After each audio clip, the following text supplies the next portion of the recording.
The East Central Cardinals will start a new era this season as they have a first-year head coach in Mike Blitch, and he joins us for the East Central preview here on the Prep Redzone Oklahoma YouTube channel. And Coach, you're not unfamiliar with Tulsa Public Schools as you were an assistant coach with Booker T. Washington for a while.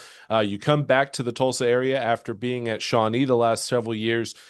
First head coaching gig for you in a situation where you take over a program, kind of late into the year where you had to take over, in the summertime, had to, it's always interesting when you talk with first year head coaches. I always use the phrase, drinking from a fire hose. And Coach Franklin at Edmond Santa Fe said, well, it's been more like a fire hydrant. What's it been like the last couple of months taking over this program and trying to get ready for a new season? Oh man, it's been a grind. Been a grind. Like you said, we came a little late. So by the time we transferred over, obviously I'm coming up from old Shawnee. Spent the last years there. Biggest thing was trying to come in, get a staff together, quality thing, best we could with all that, and trying to get guys in, trying to, get acclimated with the kids. I kind of got up here about the final week of school, so quick turnaround. I'm trying to introduce myself, meet the boys, and trying to get the word out that we're going to try to get summer activities and workouts going. I know it's something that the ADs told me they've struggled with here the last few years. So, yeah, man, it was quick. It was quick. Yeah, what's it been like for you to get back to Tulsa? Because, like I mentioned, you have experience coaching not only in this area but for Tulsa Public Schools as well, being an assistant coach with Booker T. Washington, especially when they had a very successful run, nearly a decade ago. What's it been like to get back to Tulsa and to an area that you're very familiar with? Uh, well, first, yeah, man, it has been almost 10 years over there. So maybe getting old, man. Yeah, it's been good getting back up here. So the biggest thing was having the connections and the previous existing networks kind of helped a little bit as far as getting guys in. Had some guys that previously were on my defensive staff there at Booker T that went elsewhere that, you know, came back in the fold here that, joined me on this journey and this grind, trying to turn this thing around. Coach Chalk's been awesome. Greg Chalk's guy with me at Booker T. Came back over. He's been at Wasso last few years. Jeremy Nathan, another guy was with me at Booker T. It's been Union and Kiefer, places like that last few. Got again, since you mentioned getting a little up there in the age, got a few guys that are former players of mine that have been to coaching, that have joined the staff here. And Coach Fain doing quarterbacks, Coach Wortham. So it's been good, just kind of getting everything built as fast as we could. Getting guys in has been the biggest thing. Once we get the staff set, which we did, I want to say right after that turn to May to June, that was the biggest thing. We ended up having to push spring ball back that final week. So we jumped into spring ball. We really only got about a week of it. We had, physicals expire and all that stuff for TPS that second week. I think it was about the June 8th or whatever. So we did spring ball for a week, the week after school ended. Got as many kids as we could out there. And then we turned it over after that into Summer Pride and try to get workouts 4 days a week this past couple months, trying to grind and just get as many kids out as we can has been the biggest goal. Let's talk about the 2026 Cardinals because you bring back, obviously, you're trying to build up the numbers. You're trying to get the roster bigger to add depth. And look, it's been that's been the storyline for just about every school in Tulsa Public Schools, like trying to build numbers, get kids back out onto the football field. But when I take a look at some of the guys that you bring back, and starting on the offensive side of the ball, there are experienced guys returning. 7 or 8 starters return on that side of the ball. Tell me about some of those guys that we need to know about when it comes to East Central offensively this season. Yeah, I mean, biggest thing for us is having like we're gonna be a young team. I mean, it's just it is what it is. We've got a lot of young guys. I think we only have 3 seniors on the roster, but a lot of these guys, because of the situation with the numbers, like you said, last few years, got playing time as freshmen. Some of them as sophomores. We're probably heavier in our junior class right now than any of the rest of them. Seniors very light, but yeah, these kids that got experience last year. Isaiah Coulter is going to be one of them. He's going to be a dynamic guy for us, playmaker wise. Also plays basketball, does track, a multi-sporter. Ball in his hands, going to be dangerous with it. Makai Randall, another a junior class guy that's going to, have good speed on him, go work on the slot and stuff like that. A little bit outside at receiver. Ryder Green is going to be a quarterback, going to be a sophomore.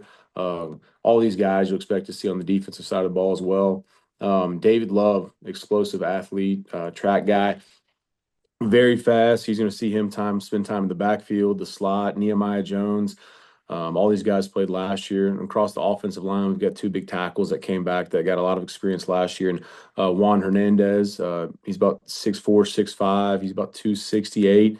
And then Dylan Ryan, about 6'4". He's coming back, started every game last year at left tackle, and he's 6'4", about 258. So having those two guys on the bookends is going to help out for sure with the younger quarterback and having the speed on the outside.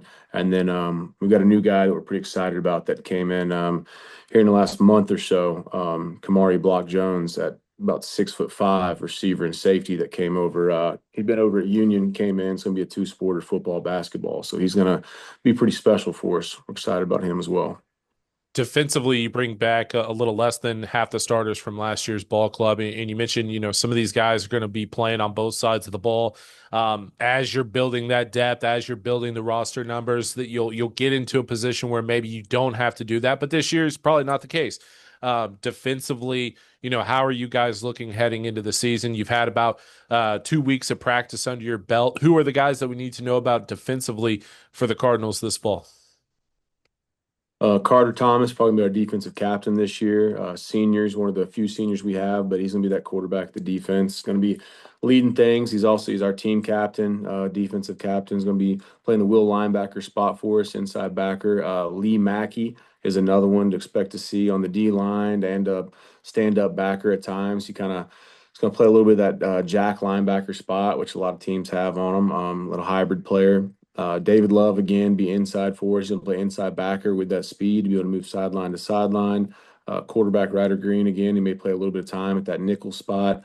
Kamari Jones be at the high safety. Kamari Block Jones be at the high free safety for us with that 6'5", 6'6" frame. He can cover some ground, so that's going to be a huge advantage for us. And then again, Makai Randall, Isaiah Coulter. We've got a kid, Amani Logston is going to be playing some corner for us. We got Malachi Rodriguez playing a little defensive end that we're excited about. So the biggest thing is going to be kind of shaking out where these guys fit in the scheme we're kind of running. We've got a pretty good idea, but again, we're limited in that spring ball sequence out there. We didn't get a lot of time. And then we had guys we've accumulated over the summer. That's been the biggest thing, honestly, is been reaching out, finding the kids that go to school here and stuff, getting kids to reach out to them. When I got here that final week of school, we had 12 kids. So, I mean, it was dire. So we're up right now. If they show up every day, we probably got about 35. We probably average somewhere around 25 a day right now. Like you said, TPS numbers are down right now across the board. But we're grinding, getting these kids out there is the biggest thing. We'll see when school starts is the biggest thing, and that's what they've kind of battled here last few years is getting kids out for summer stuff. Practice, summer pride. For us, that's been the biggest thing is getting consistency with those kids. So we had about 20 kids a day with plus about 5, 6 middle schoolers. We've, acclimated them in here and trying to fold that in, get vertical alignment and had them throughout the summer. So having those kids daily, 4 days a week was a huge help, getting them up to speed in the weight room, things like that. Now, for our roster for Power School, there's, 50 some odd kids on there. It doesn't mean all 50 of them are going to play or that they even know they're in football right now. But, those are the kids that we just couldn't reach out to. In the springtime, we're trying to, it was just me. I got up here the final few weeks, got out Shawnee a little bit earlier, and so got up here. They ended a little later, go a little later, and end a little later here at TPS. So, I had about 4 days of kids. Of course, the last couple of days of school, a lot of kids, they don't always show up either. So I'm spending like those 4 days just hitting the hallways. I'm up here just scanning every lunchroom. Like, what's your name, man? Want to play football? Like, so just trying to get as many kids, let them know, hey, we got Summer Pride going. Then at Summer Pride, we had summer school and kids, and just walking through the courtyard here on the backside. And I'm just, listen, if they're a good looking kid or if they're even a male athlete, I'm just popping my head out the door. Like, what's up, man? What are you doing? You want to play a little football? Like, come on, we got workouts going. So, pull as many kids we got. Like I said, we pushed it. We got 30 plus if they all show up that we've had throughout the year, with some of those freshmen and stuff consistently. We have, all summer in the 20s. Right now at practice every day, about 27, I'd say. We know where some are, some we're working on. So we'll see when it gets going and getting them acclimated. Because like I said, we've got school starts Wednesday for us here, and then we'll go to All City Thursday. So the kids who show up, they're not playing in that. The biggest thing is going to be trying to get these kids, if they can hopefully get a physical in the rank one knocked out by that following week at US Grant to have our numbers up by then. But with our schedule, we fortunately, I'm not a huge early bye week guy, but we do have one week 2 this year. So the plan of action right now is see how many of these kids of these 50 show up and stick with football, and how many we can get up to speed, get process physicals, and then get them, taught up when they need to be taught up on before we come back for Tulsa Central, our first home game. So that's kind of where we're at right now as far as that numbers go.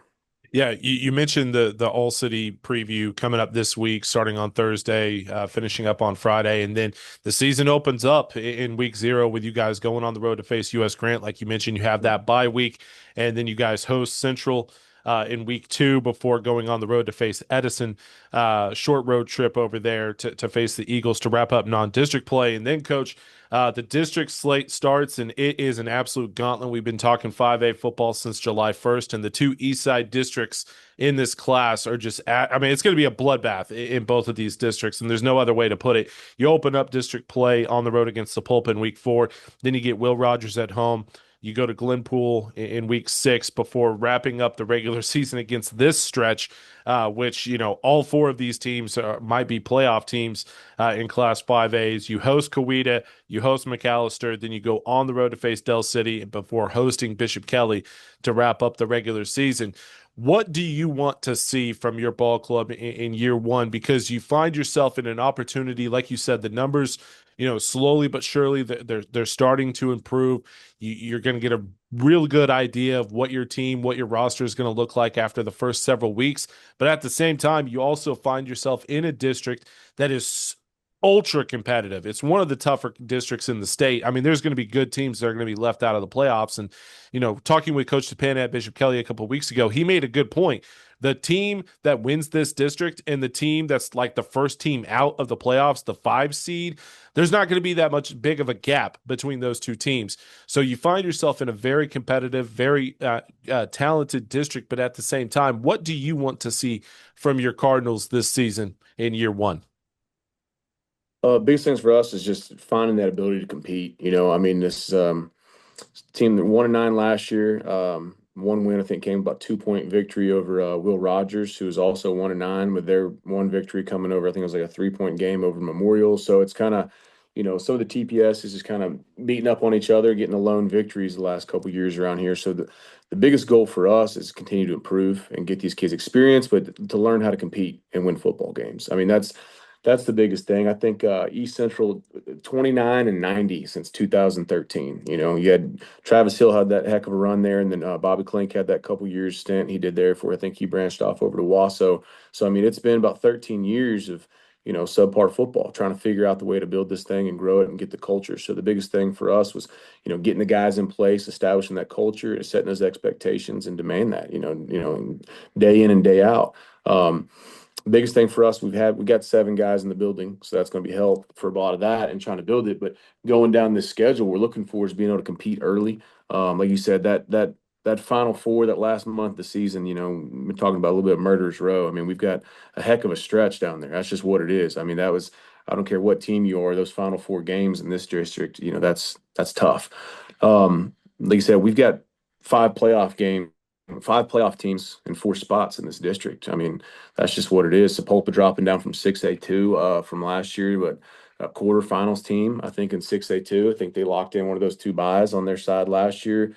You got Kelly, Coweta, all those guys. So Coweta was first round, Del City quarters, Bishop Kelly first round, McAllister's quarterfinals.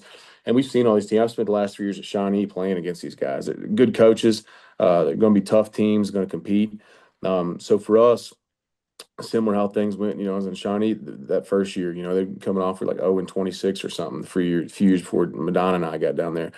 They went 3-7 that first year. It's how do you win those games? We came out, I think they're double overtime week 1 against Seminole, a game we were up 14-0, didn't know how to finish the game. They got excited, but didn't know how to win the game, and that's the biggest thing. We're going to have moments, and I try to tell the boys that, we may get up and have some success on a team early. It doesn't mean it's over. And that's going to be the biggest thing is trying to waver those moments and those emotions, the kids that haven't had a lot of success, some of them in their whole careers. So especially as young as we are, 1-9, some of them, the only time they've had experienced high school football.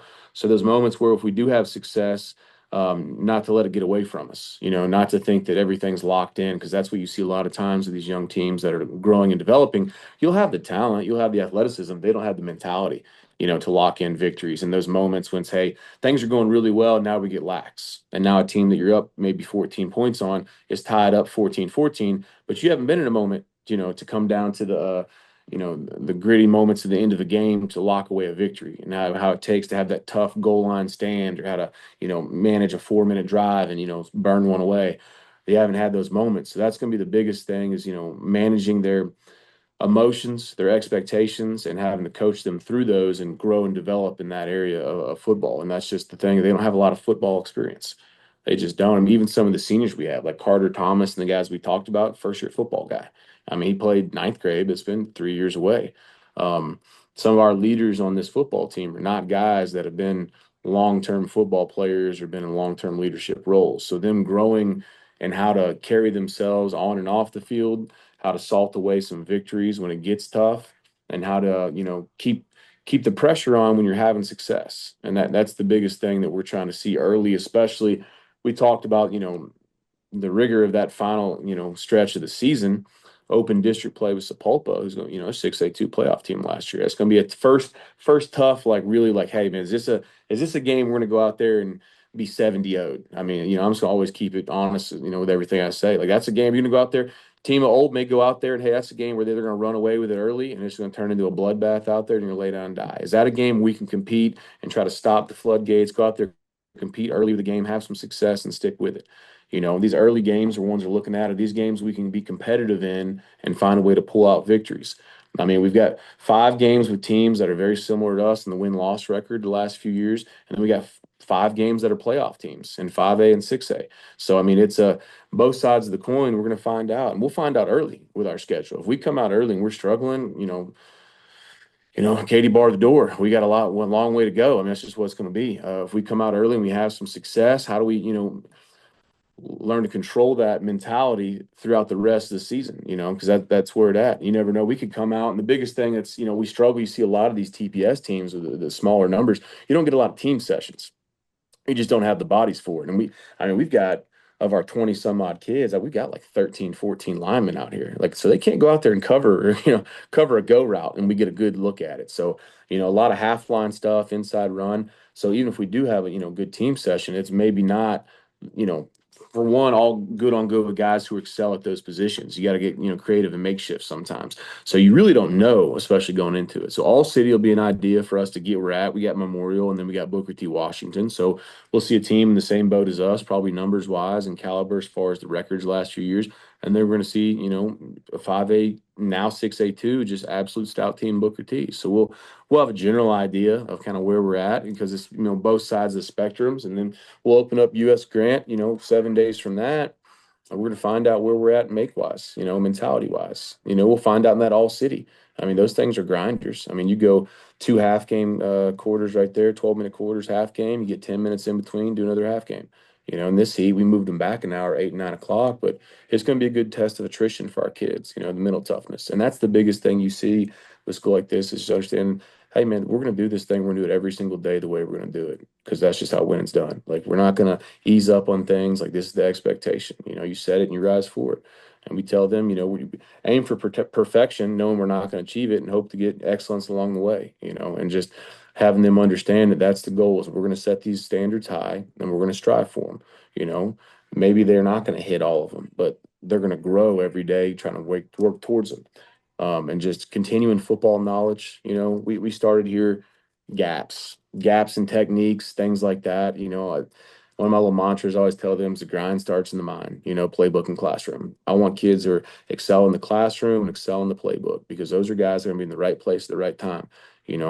Yeah, I've had guys in my career that have ran, 4.2 40s and Dax Hill and Gentry Williams and stuff like that. And that's great. But those guys are also exceptional mentally. They studied the game. They're very high into IQ players and in the classroom. I tell the kids, like, look, it doesn't matter if I have a 4.3 guy. If he runs left when I need him to go right, it doesn't do me any good. I've also had safeties that started at Booker T. Washington with entire D1 back ends that ran 4.9, 5 flat 40s, but were so intelligent. They're in the right place at the right time, and they gelled and made things work.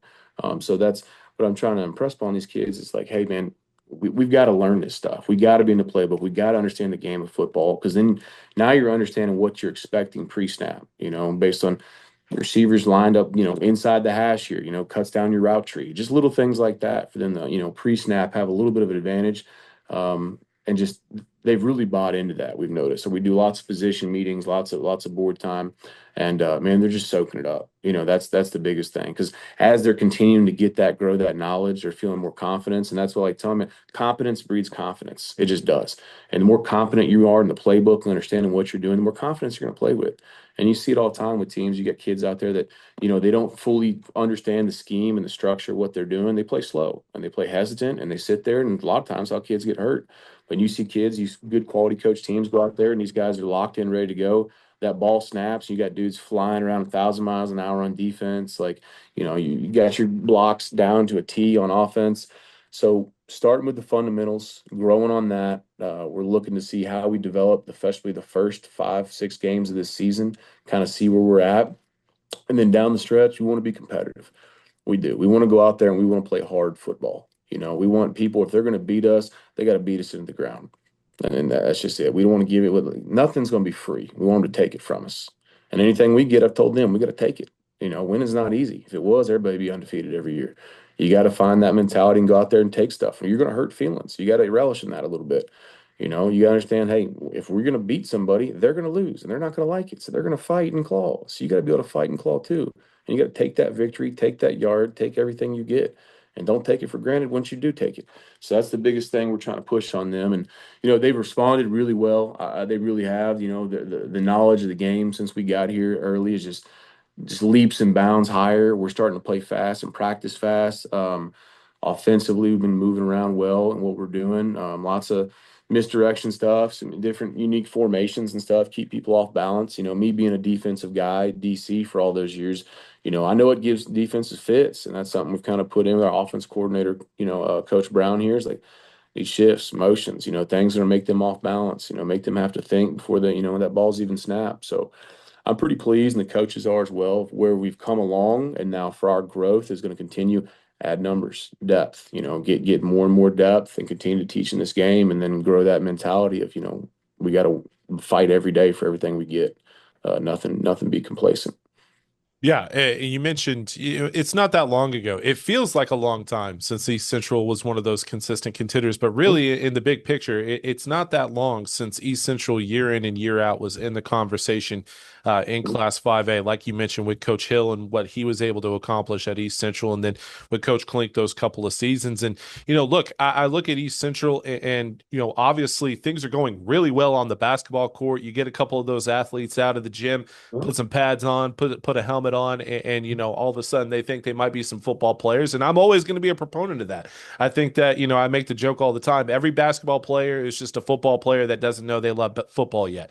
And so things are obviously going well on the basketball court. It feels like only a matter of time before things start turning in a positive direction on the football field. And we get our first chance to see you guys this week with the all season or all city preview for TPS. Looking forward to seeing how this season plays out. And thank you so much for your time. Looking forward to catching up this fall. Appreciate it. Thank you. That's East Central head coach Mike Blitch joining us for the East Central Cardinal preview here on the Prep Redzone Oklahoma YouTube channel. And to read more about the Cardinals, you can check out our preview article right now on prepredzone.com/Oklahoma. We have a link to that article in the video description below. And while you're there, check out all of our team previews. We started this all the way back on July 1st. And right now you can check out over 100 of the most in-depth team previews that you will find anywhere to get ready for the 2026 season. It's right around the corner. It kicks off next week. So go check out the website, check out our YouTube channel as well. We have a ton of interviews with coaches across the state. I don't think we got to 100. I think we finished up at 99 team previews on our YouTube channel with coaches interviews all over the state of Oklahoma from 6A1 all the way down to Class A2. And while you're here on YouTube, we want to encourage you to subscribe because once the season kicks off next week, we are going to have video content every single day. So starting on Monday and then throughout the rest of the football season, we will have something new dropping on the YouTube channel every single week or every single day. Throughout the season. So that includes game highlights, coaches interviews, player to watch features. We're also going to be doing a live show on Saturday, taking your questions.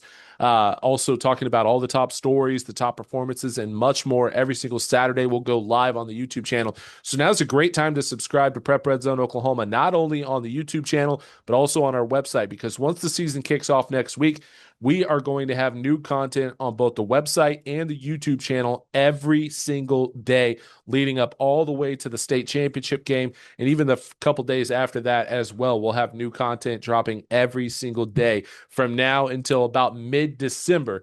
We'll finally take maybe a day or two off before we start up all of our postseason stuff. But it's been fun to do this preview series. This is the last team preview before we get scrimmages going tomorrow and Friday, before week 0 kicks off next week. So it's been fun. Over 100 of the most in-depth team preview articles that you will find anywhere, 99 team preview videos that you can check out right now on the YouTube channel. I want to thank all the coaches who have joined us over the last month and a half that have made this possible.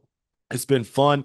We've been doing the team preview series for a long time on the website. It's been fun to introduce this to the YouTube channel as well, with interviews with coaches all across the state. So I'm looking forward to seeing how this season continues to grow, both on the YouTube channel and the website, because truly nobody covers Oklahoma high school football quite like Prep Red Zone. All right, one final time for Coach Blitch. I'm Michael Knight, and this has been the East Central Cardinal preview right here on the Prep Red Zone Oklahoma YouTube channel.